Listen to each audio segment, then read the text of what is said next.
Saludos, mis estimados alumnos. Con ustedes, el doctor Luis Alfredo Pineda, capitán de navío y su profesor de Derecho Penal Militar. La evolución de la justicia penal venezolana ha venido evolucionando, aunque en poca proporción, pero sí ha evolucionado. Por ejemplo, la evolución comienza cuando la ley penal es diseñada por el general Simón Bolívar en el año de 1817 y determina pues que había que hacer unos cambios en la parte militar y él hace su modelo de código y ese es el que comienza a funcionar. Esa ley, no código, sino la ley militar que él hace. Luego, en 1830, después de haber se hizo pues una transformación. Transcurrido 13 años después, se promulga la ley sobre los tribunales militares. ¿Okay? O sea, los tribunales militares comienzan a funcionar 13 años después de haber salido esa ley.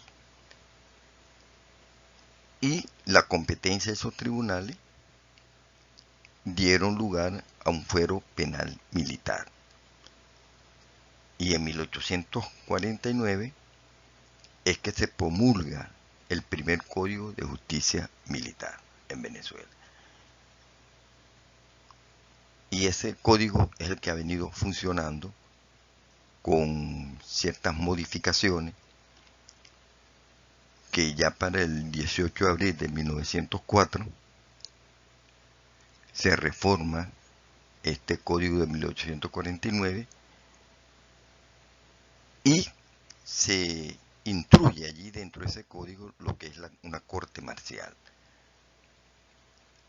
Quiere decir que el código ha evolucionado y así sucesivamente en reiteradas reformas desde 1933 a 1938 se le han hecho ciertas modificaciones. Hasta los momentos actuales, que creo que una de las modificaciones más atinadas es la que se ha hecho, pues, donde el personal civil no puede ser, ningún personal civil puede ser sentenciado por ningún estamento militar, por ningún tribunal militar. Los tribunales militares son exclusivamente para los militares. Tan es así que la Corte Penal, la Corte de Derechos Humanos Internacional, ha aplaudido eso, de la reforma que se ha hecho recientemente, donde el artículo 12.1 se le da validez, porque en reiteradas oportunidades ese artículo ha sido violado, según mi criterio, porque se ha llevado muchos civiles a enjuiciarlo por delitos militares, siendo que ese artículo 12.6.1 le han dado una mala interpretación de lo que ha querido decir el legislador cuando dice que la Fuerza Armada es parte integrante del Tribunal Supremo, de la justicia del Poder Judicial, pero que su competencia es netamente hacia los delitos de carácter militar. Y se han hecho muchas tergiversaciones. Con respecto a los criterios de jurisprudenciales, respecto a la apertura de la investigación penal militar, traigo a colación pues el caso de un general, el general Uzón, que él fue sentenciado por haber, según pues, haber hecho algunas cuestiones que deterioraron moralmente la parte militar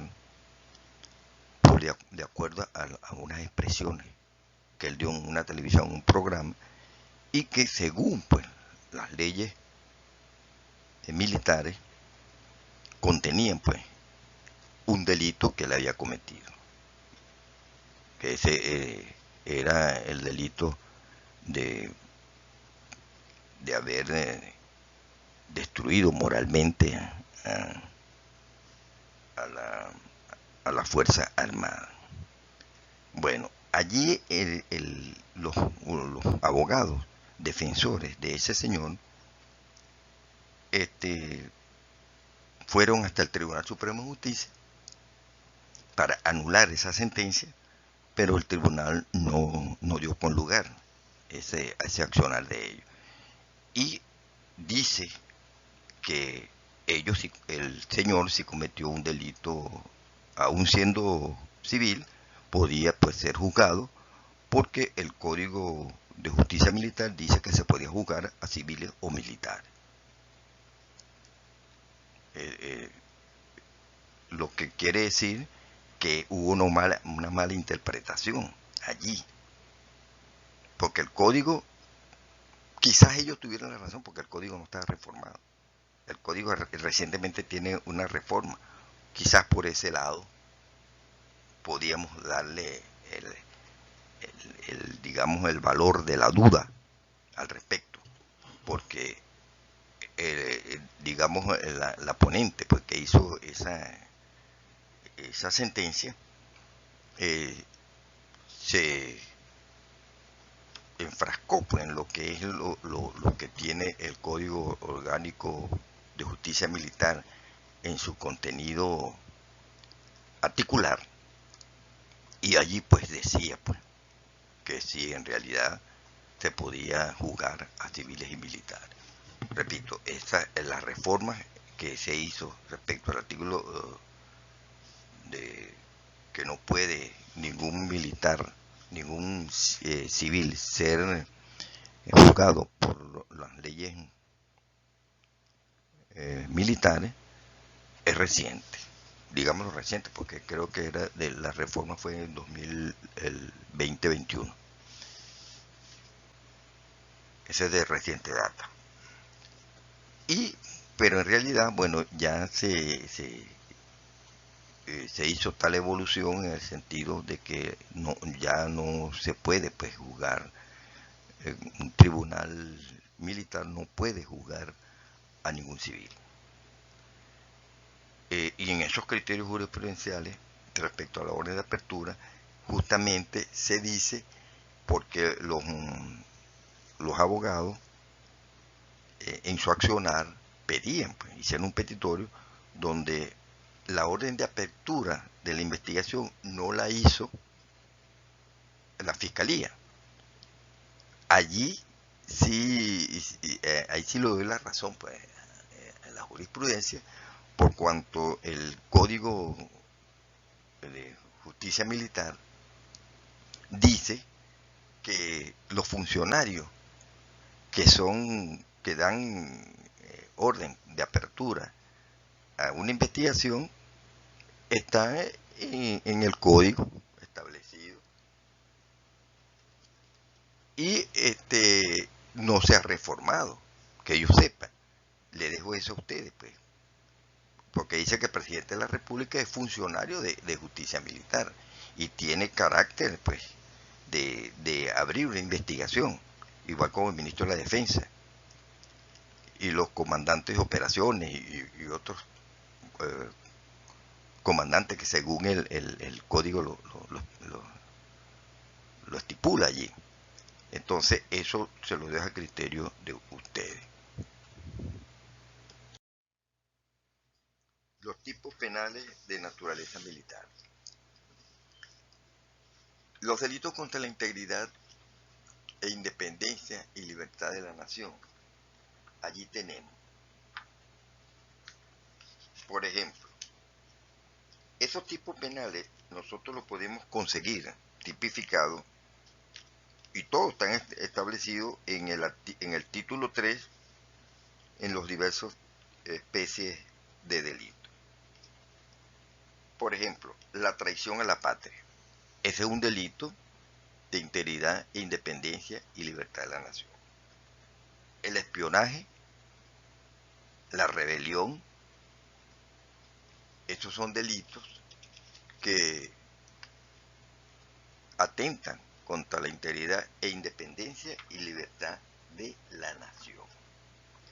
En cuanto a los delitos contra el orden y la seguridad de las Fuerzas Armadas, ahí tenemos el motín,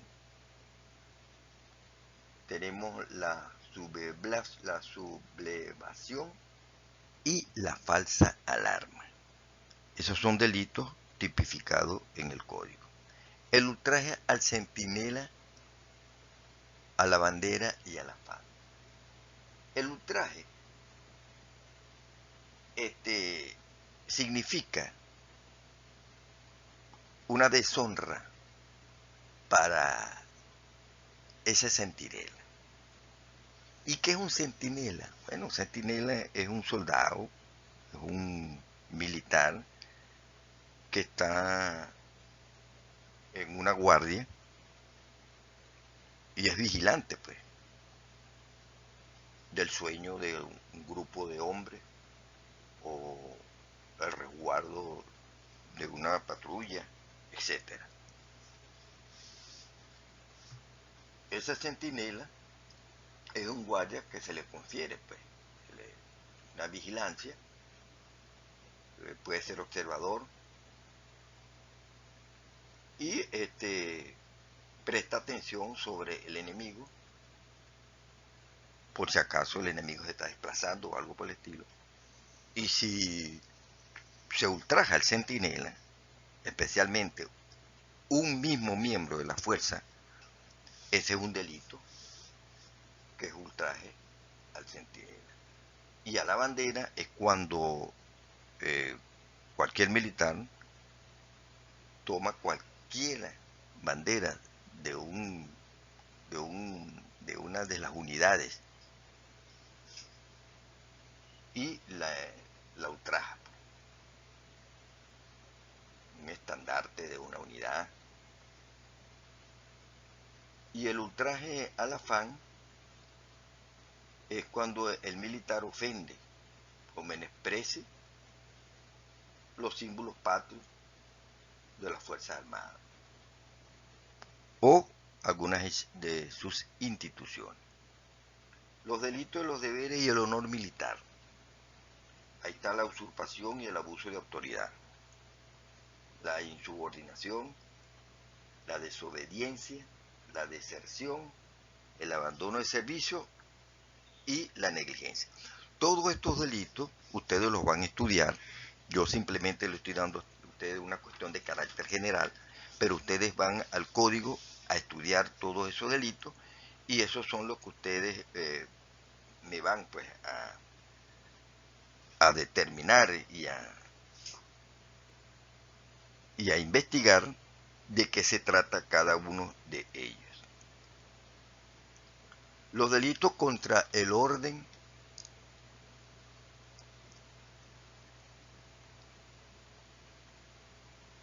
hay unos delitos antes del orden de la seguridad del afán, que es el delito de inutilización voluntaria para el servicio. ¿Qué significa eso? Que el militar puede hacer lo que él quiera para sentirse enfermo, para atentar contra su propia vida, en el sentido de no matarse, sino simplemente hacerse algo para evitar ir a una comisión o prestar un servicio. Eso es lo que se llama inutilización voluntaria. Eso significa que eso es un delito militar que se paga con presidio, pues. La negación de auxilio, ¿qué significa eso? Bueno, que un militar no auxilie a otro militar o que no auxilie a cualquiera persona que se esté en peligro de muerte o accidentarse, y no hace lo posible para auxiliar a esa persona o a ese soldado o a ese otro militar. Ahí está denegando el auxilio a esa persona. Por lo tanto, eso es un delito. Cuando hablamos de otros delitos contra la seguridad de las Fuerzas Armadas, tenemos revelar órdenes, consignas, documentos o notificaciones privadas o secretas.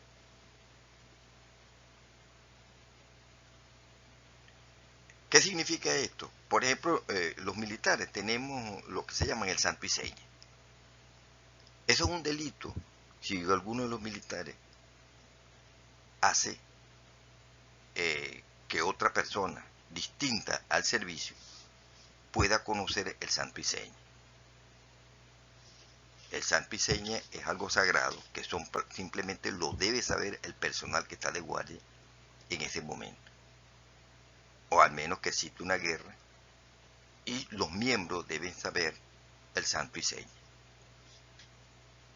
¿Qué es este santo y seña? Bueno, esa es una orden diaria que se usa para recibo y procedimientos de las rondas, cuando se hacen las rondas de servicio.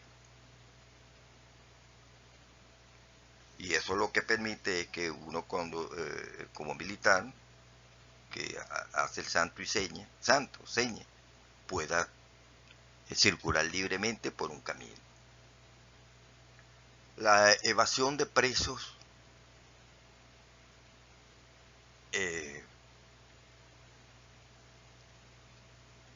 de las cárceles.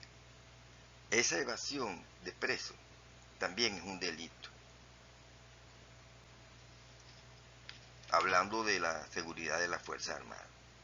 Otros delitos de las Fuerzas Armadas, la evasión de presos es un delito porque una persona que esté en servicio en un recinto de presidio militar debe estar atento al cuidado de esos detenidos.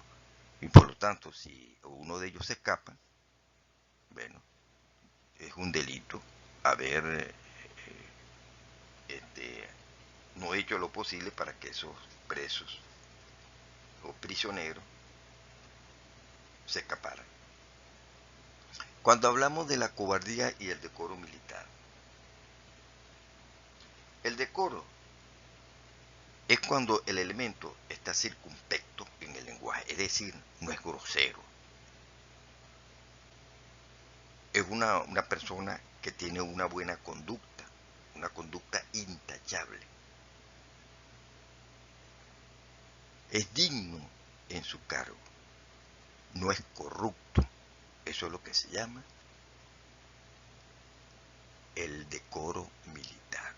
Y la cobardía es aquel individuo, bueno, que de acuerdo a no huye, pues rehuye el combate o se niega a ir al frente a luchar contra el enemigo. Los delitos contra la administración militar. Allí en estos delitos contra la administración militar tenemos, por ejemplo,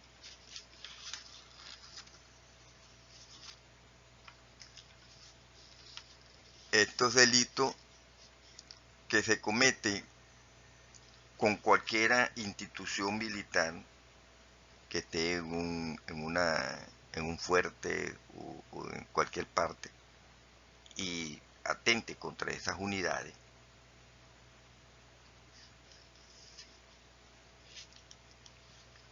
o el mismo personal que está allí haga uso de los bienes de esa unidad con fines personales.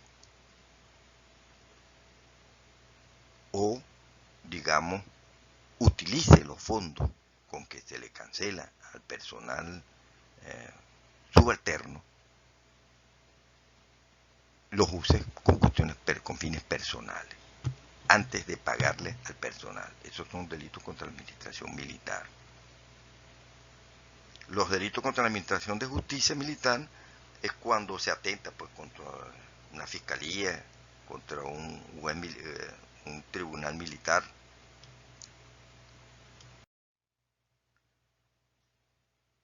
La acción de amparo en la jurisdicción penal militar. La acción de amparo es la misma que se realiza, la que dice la Constitución Nacional de la República de Venezuela. Y ustedes, como abogados, saben que es una acción de amparo. La misma. En jurisdicción penal militar es la misma acción de amparo. El amparo sucede en cualquier tribunal de la República. Y ese tribunal de la República debe darle celeridad, porque el amparo no tiene ningún tipo de reparo para ser dado o negado, para ser admitido o negado. Entonces, en la jurisdicción penal militar, yo puedo ir ante un tribunal, ante la corte marcial, y ampararme allí porque hay un cliente mío que es militar, que lo van a detener por cualquier circunstancia y él no sabe por qué lo están deteniendo. Entonces yo voy al amparo de ese señor a la corte marcial, o voy a otro tribunal militar de control, hasta un tribunal de ejecución puedo ir, hasta un tribunal civil puedo ir. Entonces, esa es la acción de amparo.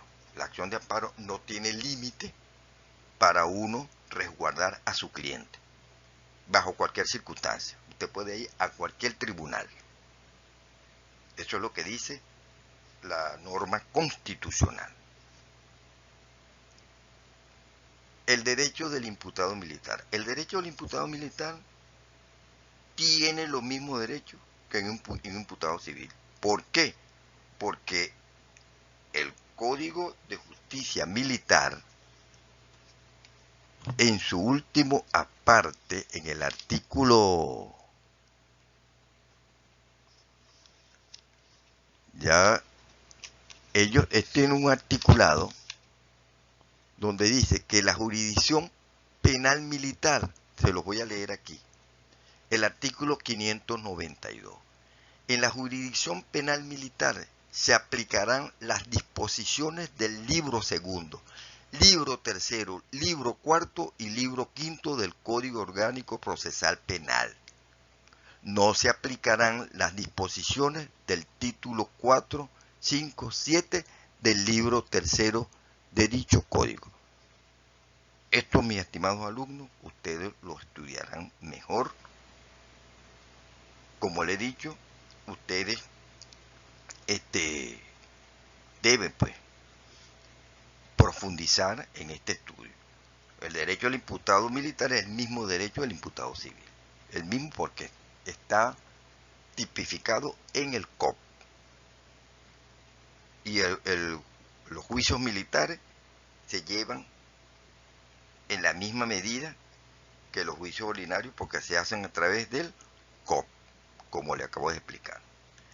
El derecho administrativo militar. El derecho administrativo se rige por la LOPA, la Ley Orgánica de Procedimiento Administrativo, y eso es lo que se usa.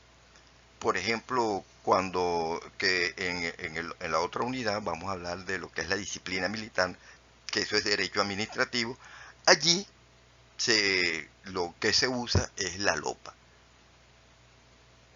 En el derecho disciplinario militar, eso lo vamos a estudiar, es un derecho que está tipificado en la Ley de Disciplina Militar, que es un conjunto de normas establecidas para determinar la conducta o la mala praxis militar desde el punto de vista disciplinario que hagan esos individuos que están pagando el servicio militar obligatorio o que profesionalmente pertenecen a una unidad militar.